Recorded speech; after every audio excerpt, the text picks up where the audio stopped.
join me today. We're going to do a three-part series on how to paint your wheels, and this is the result we're looking for. We painted these yesterday, and I'm going to take you through all the techniques and materials that you're going to need to do your wheels just like this. I've seen a number of YouTube videos on how to paint your wheels.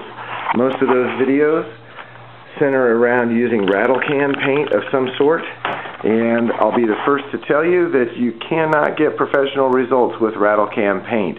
It is not intended for the automotive industry.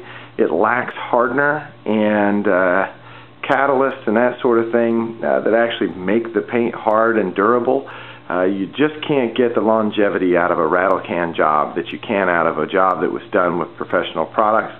These are going to be done in basecoat, clearcoat urethane, and they will be, like I said, a professional job.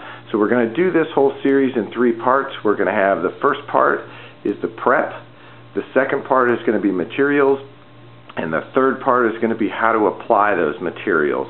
So I hope you can join me for all three parts, and I apologize in advance for the level of detail, simply because it gets a little bit long-winded. But if you're going to do this project, there are a number of steps involved, and there's a number of techniques involved, and you need to know all of them for you to get the results that you're looking for. The wheels I have here have all been sandblasted, and immediately they were washed down with vinegar water to etch them, and then sprayed with epoxy. So that's where we're at, and I'm going through and I'm scuffing these wheels now. And to scuff the wheels, I'm using a gray Scotch-Brite here, and these are the finer grit Scotch-Brite. There's also a red Scotch-Brite that has more grit to it that you can use if you have something that you're working out. But we will use some Comet on top of that, so we'll use the gray Scotch-Brite and Comet, and this will do a great job of removing all the grease and wax and dirt, as well as helping to kind of abrade the surface so that the paint will stick. Paint will never stick to anything shiny, ever, ever, ever, ever. So if you're painting your wheels and you're using rattle cans or whatever you're using, you have to scuff that surface first, or the paint will not stick. So that's where we're going to start.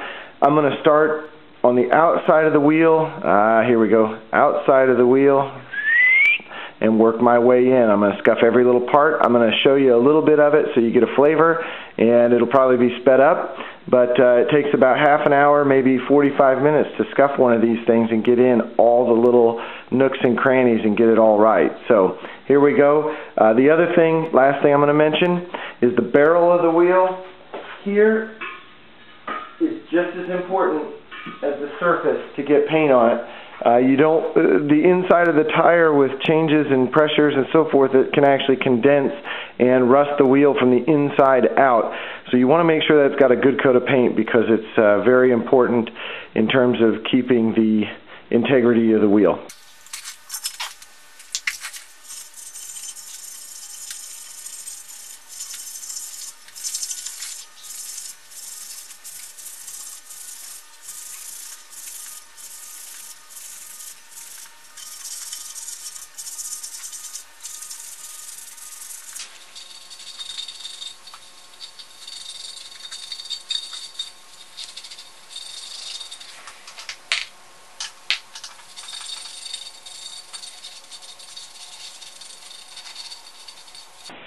Okay, the wheels are all scuffed up. I started this project about 8:30 this morning. It is now 10:45. So I did get a couple phone calls in there, but that just gives you a flavor. About 2 hours worth of work here. So that means about a half an hour per wheel, plus or minus. So this isn't a quick task. You can't just run over the surface and be done with it.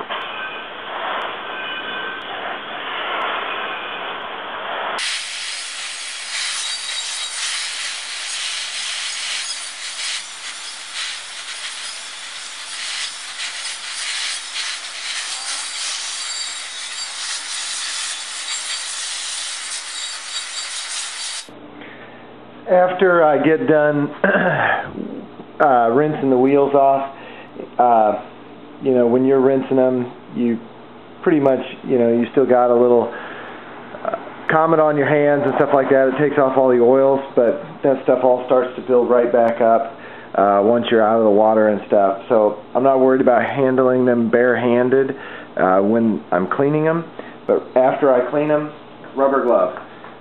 So I've let these sit, I guess I should say that, I've let these sit for, whoa, there it goes, about 15 minutes. It's just going to roll. About 15 minutes, and I'm just going to have to chase down a wheel. I'm going to blow them off here and just kind of accelerate the drying process. I'm going to paint these in about 3 hours, so I'm just going to get most of the moisture off of them.